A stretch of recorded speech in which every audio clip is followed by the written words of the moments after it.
Assalamualaikum warahmatullahi wabarakatuh. Selamat pagi, salam sejahtera untuk kita semua. Yang terhormat Bapak Dr. Wilmi Eka Putra, SEMSI, CIKI, NR, CSRS, selaku dosen pengampu mata kuliah akuntansi keperilakuan. Puji syukur kita panjatkan kepada Allah Subhanahu wa Ta'ala atas nikmat dan karunia-Nya, sehingga kita masih diberi kesehatan pada hari ini. Pada kesempatan kali ini, saya Leonita Dharma Putri dengan NIM C1C020033, kelas R009, Prodi Akuntansi. Baiklah, untuk memulai diskusi kali ini, saya akan menampilkan PowerPoint saya yang berjudul Aspek Keperilakuan pada Pengakumulasian dan Pengendalian Biaya. Biaya. Dalam suatu perusahaan manufaktur, biaya dikelompokkan menjadi dua kategori utama berdasarkan kegiatan fungsionalnya, menjadi biaya manufaktur dan biaya non-manufaktur atau biasa disebut dengan biaya beroperasi.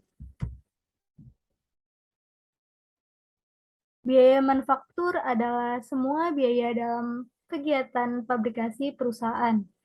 Biaya manufaktur ini dikelompokkan kembali menjadi tiga kategori, yaitu bahan baku langsung, tenaga kerja langsung, dan overhead pabrik.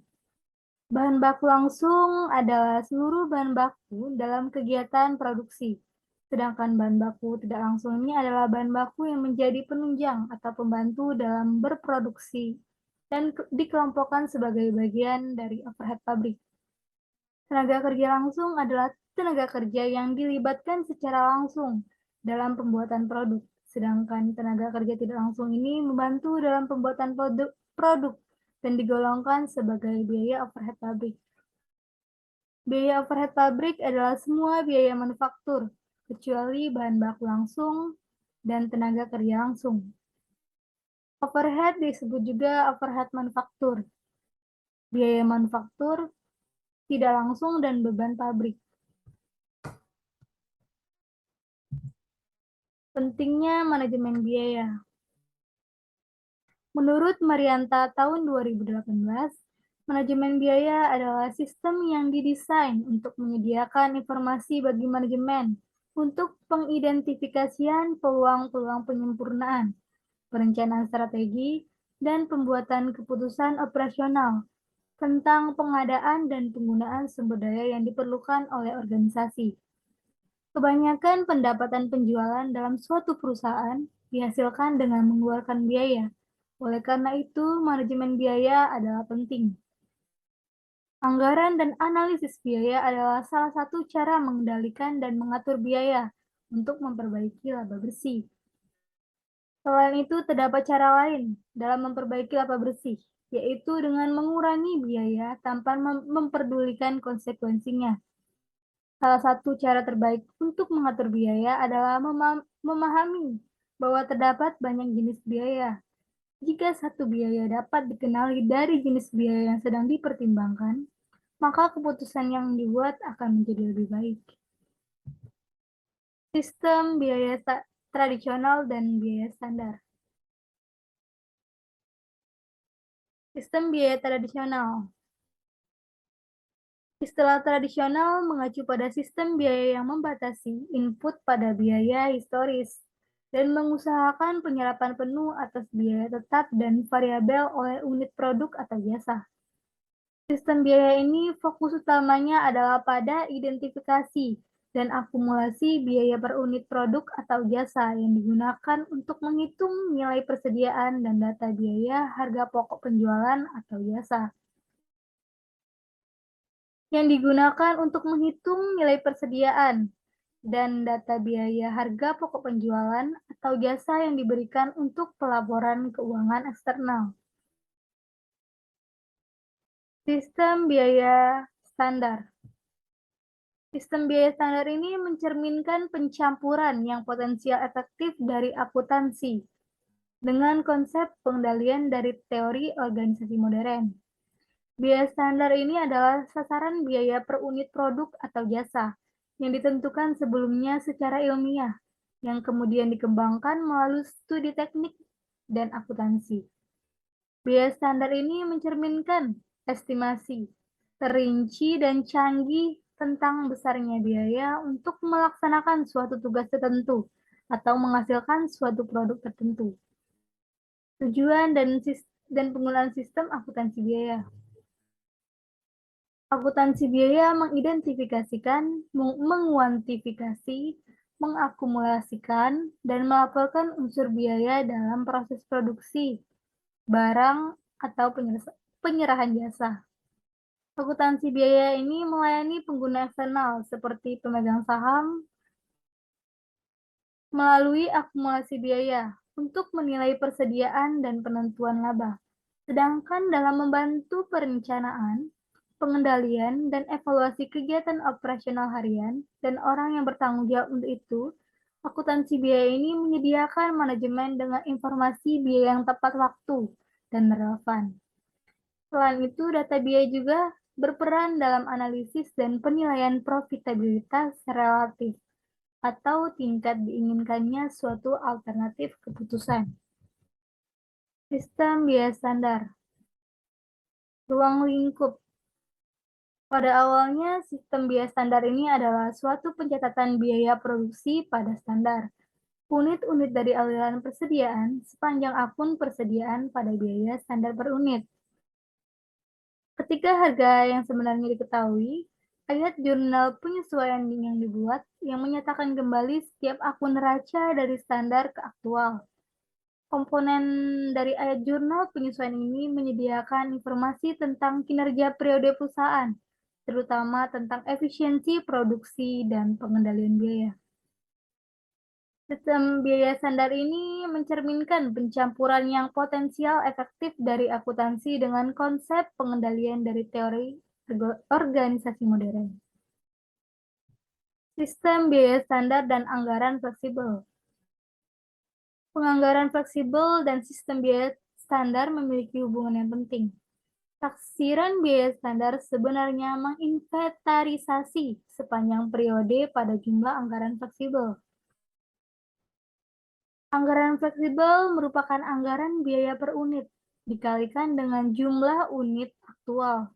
Oleh karena itu, sistem biaya standar menjawab pertanyaan, seperti apa laporan laba rugi dan neraca akan terlihat jika biaya-biaya dan input per unit harus direncanakan dengan tepat pada tingkat output aktual yang dicapai atau unit yang dibuat dan unit yang dijual. Dengan demikian, ayat jurnal penyesuaian yang dibuat pada akhir periode untuk menyatakan kembali akun persediaan sebagai akibat dari perbedaan antara akun saldo biaya standar dan akun saldo aktual. Kompatibilitas dengan konsep teori organisasi modern. Terdapat beberapa langkah dalam pengendalian sebagaimana dijelaskan oleh Edwin Chaplin dalam mengembangkan kerangka kerja untuk sistem biaya standar yang sesuai dengan konsep teori organisasi modern.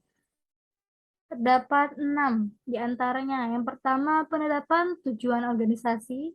Yang kedua, penentuan pusat pertanggungjawaban yang sesuai dan penugasan fungsi kepada setiap organisasi.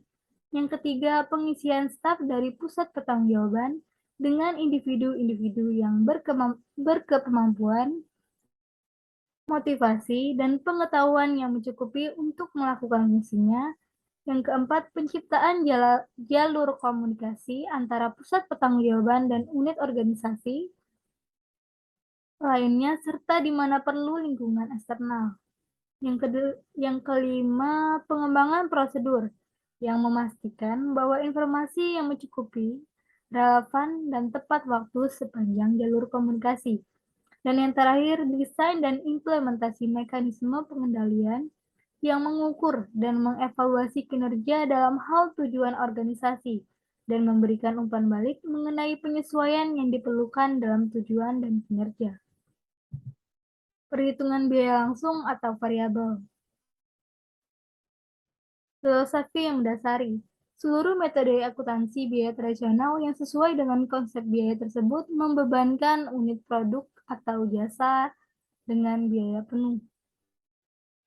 Bahan baku langsung dan tenaga kerja langsung dibebankan langsung ke unit produk atau jasa, sementara overhead tetap dan variabel diserap berdasarkan estimasi tarif yang didasarkan pada volume yang telah ditentukan sebelumnya.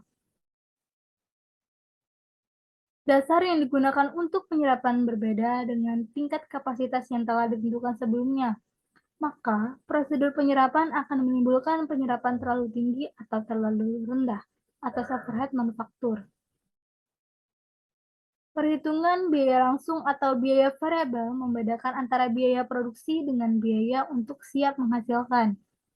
Hanya biaya yang ditimbulkan oleh produksi atau penyerahan jasa sekarang saja atau biaya overhead yang dikelompokkan sebagai biaya unit produk atau jasa dan dikapitalisasi sampai barang-barang tersebut terjual atau biasanya diserahkan. Dorongan keperilakuan. Konsep, prinsip, dan praktik akuntansi mempengaruhi kinerja manajerial, konsekuensinya, dan keputusan manajemen. Melalui badan yang berwenang, profesi akuntansi sedang menguji ulang konsep-konsep dasar, prinsip dan praktik akuntansi dengan mempertimbangkan implikasi keperilakuan yang mungkin. Hawkins menyatakan bahwa konsep, prinsip, dan praktik akuntansi adalah bagus secara keperilakuan maupun teknik jika konsep, prinsip, atau perilaku tersebut yaitu yang pertama, menghambat manajer dari pengambilan berbagai tindakan operasi yang tidak menguntungkan guna membenarkan adopsi atas suatu alternatif akuntansi.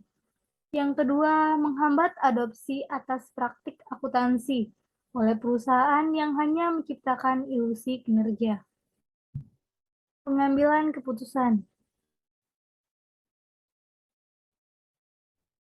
Dalam situasi pengambilan keputusan tertentu, perhitungan biaya langsung atau biaya variabel memberikan informasi penting lainnya kepada manajer yang meliputi informasi margin kontribusi dari produk, lini produk, aktivitas jasa, divisi, dan sejenisnya.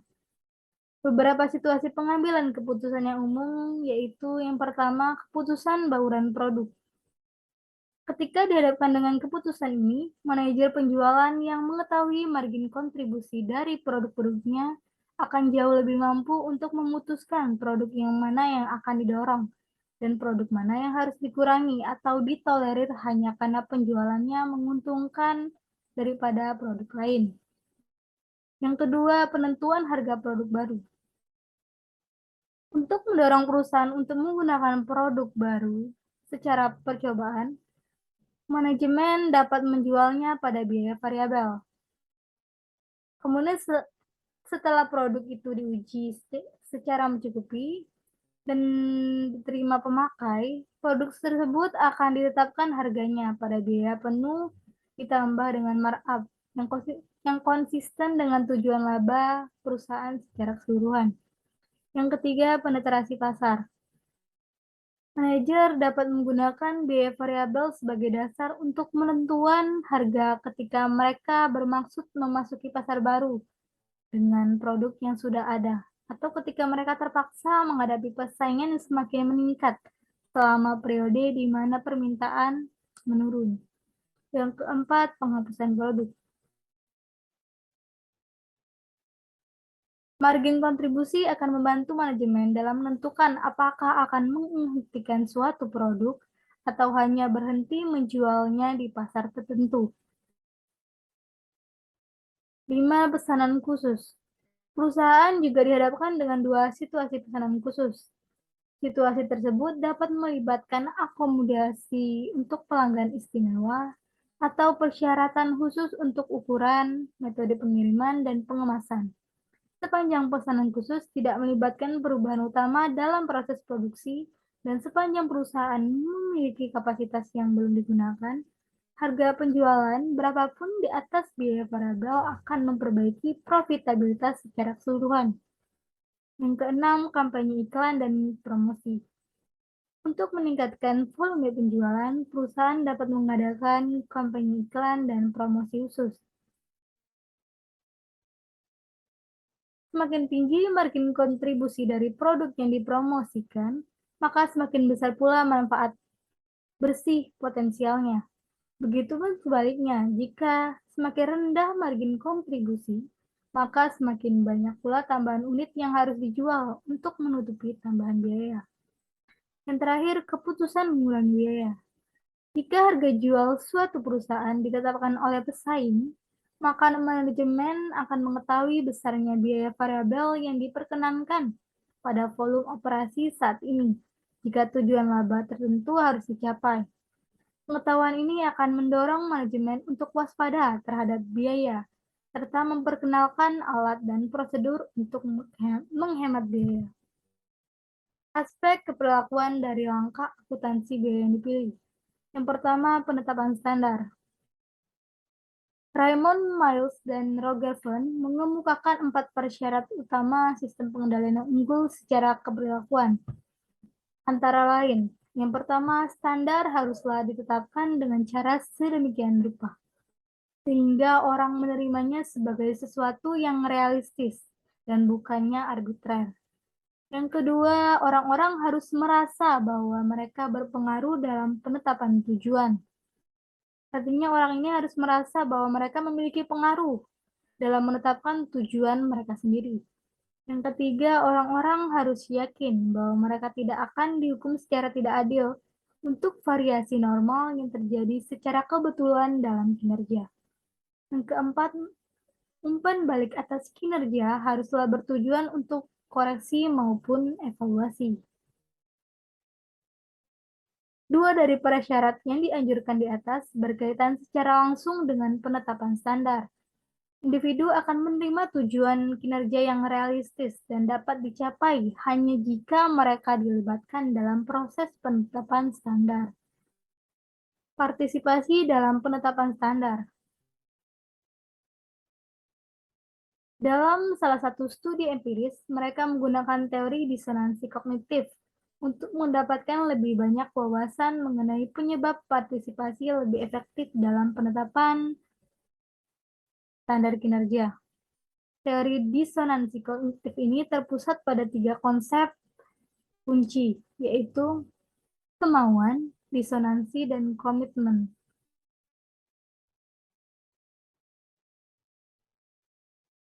Standar yang ketat versus standar yang longgar. Tingkat keketatan diharapkan haruslah dievaluasi dalam setiap situasi berdasarkan jenis proses produksi, produk atau jasa yang akan diserahkan, dan kepribadian dari orang-orang yang terlibat di dalamnya. Tanpa mempedulikan tingkat partisipasi atau keketatannya, setelah standar diterapkan, standar itu harus diperbarui sehingga dapat mempertahankan relevansinya. Padahal tersebut akan menyebabkan persediaan yang penetapan harganya salah dan variasi menyesatkan yang akan menghambat bukannya membantu manajemen dalam mengendalikan biaya dan mengevaluasi kinerja. Untuk berfungsi sebagai alat motivasi, suatu standar haruslah tidak terlalu ketat ataupun tidak terlalu longgar.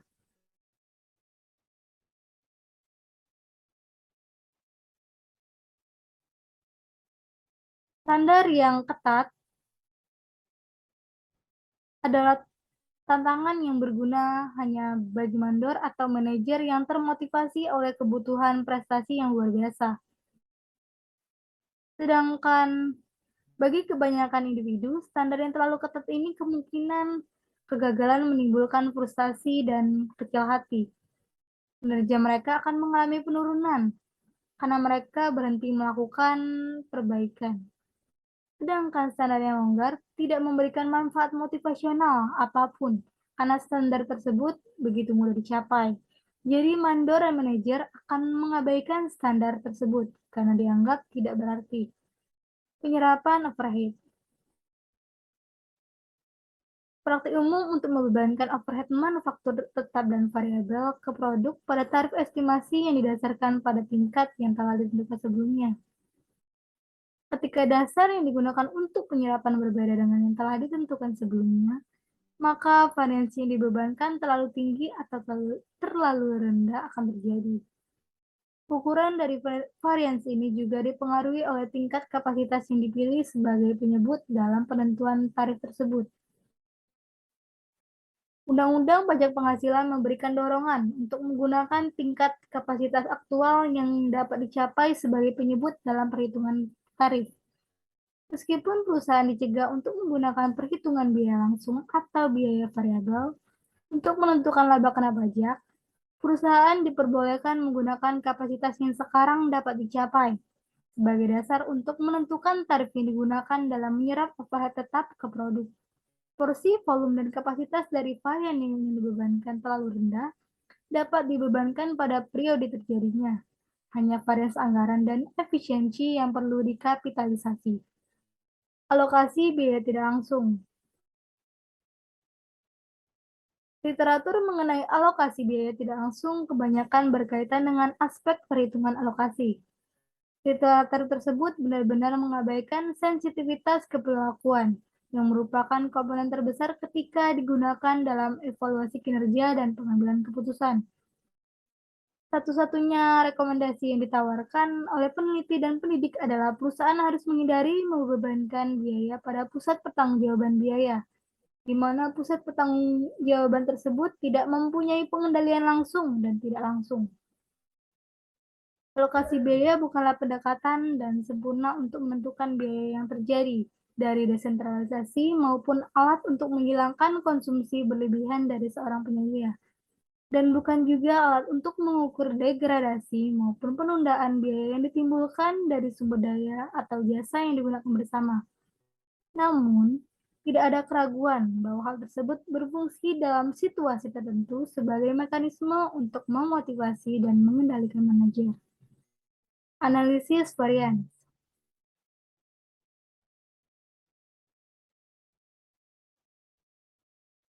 Unsur utama dari pengendalian biaya adalah perbandingan secara periodik antara biaya aktual dengan sasaran biaya yang sudah ditentukan sebelumnya, baik dalam bentuk anggaran maupun dalam bentuk standar. Perbandingan tersebut juga akan menghasilkan sejumlah varians, karena mustahil bahwa biaya aktual yang terjadi akan setara dengan standar atau anggaran dari elemen operasional yang akan dikendalikan. Varian tersebut dapat merupakan hasil dari berbagai penyebab, beberapa di antaranya dapat dijelaskan dan dikendalikan, sementara yang lain tidak dapat dijelaskan maupun dikendalikan. Keputusan investigasi varians. Ketika menghadapi keputusan, apakah akan melakukan investigasi terhadap varian, manajemen sebaiknya menanyakan pertanyaan-pertanyaan penting. Salah satunya yaitu, varians apakah yang harus diinvestigasi?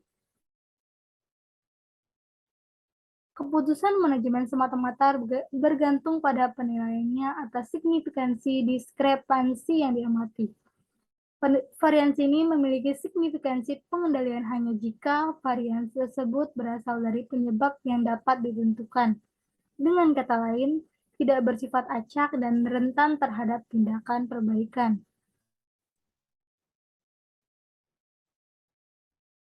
Kerumitan permasalahan yang sebenarnya terletak pada fakta bahwa tanpa melakukan investigasi, manajemen tidak akan memiliki dasar untuk menentukan apakah varians tertentu ditimbulkan dari penyalahgunaan yang dapat diidentifikasikan dan dikendalikan, atau apakah varian tersebut bersifat acak atau tidak dapat dikendalikan. Bahkan jika diskrepansi tersebut diinvestigasi, manajemen tidak memiliki jaminan bahwa tersebut akan mengidentifikasikan penyebab dari varians itu dengan kepastian penuh, karena investigasi tersebut dapat terbukti hanya berhasil sebagian atau bahkan gagal sepenuhnya. Aspek keperilakuan. Komponen khusus dari kebijakan pengendalian yang dapat mempengaruhi respon manusia adalah faktor-faktor seperti batas yang ditetapkan oleh manajemen, jenis umpan balik, ketatan pemaksaan, serta penghargaan dan sanksi yang terkait dengan kebijakan pengendalian. Pertama, batas pengendalian. Kisaran hasil kinerja yang dianggap dapat diterima oleh manajer adalah batas pengendalian. Batasan ini menentukan mudah atau sulitnya seseorang yang dikendalikan untuk berkinerja dalam kisaran yang dapat diterima, dan banyaknya yang mereka miliki untuk gagal sekali waktu. Tingkat toleransi ini dapat mempengaruhi kinerja aktual mereka. Kedua, hasil umpan balik.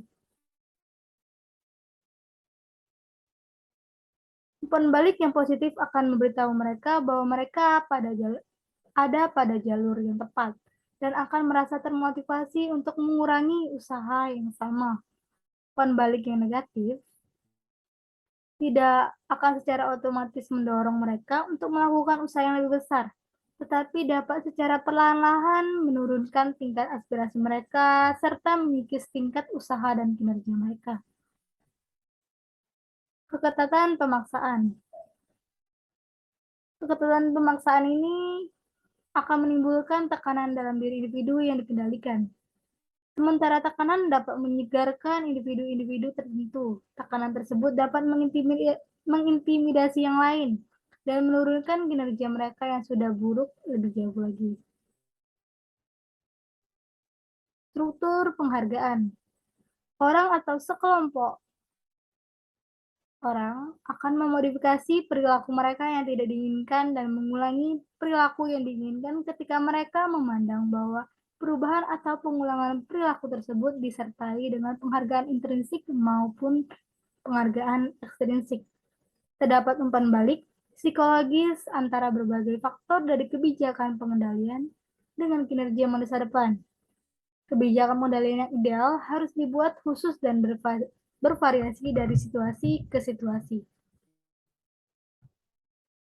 Baiklah, itulah materi yang dapat saya sampaikan. Lebih kurangnya saya mohon maaf. Wabillahi taufiq wal hidayah. Wassalamualaikum warahmatullahi wabarakatuh.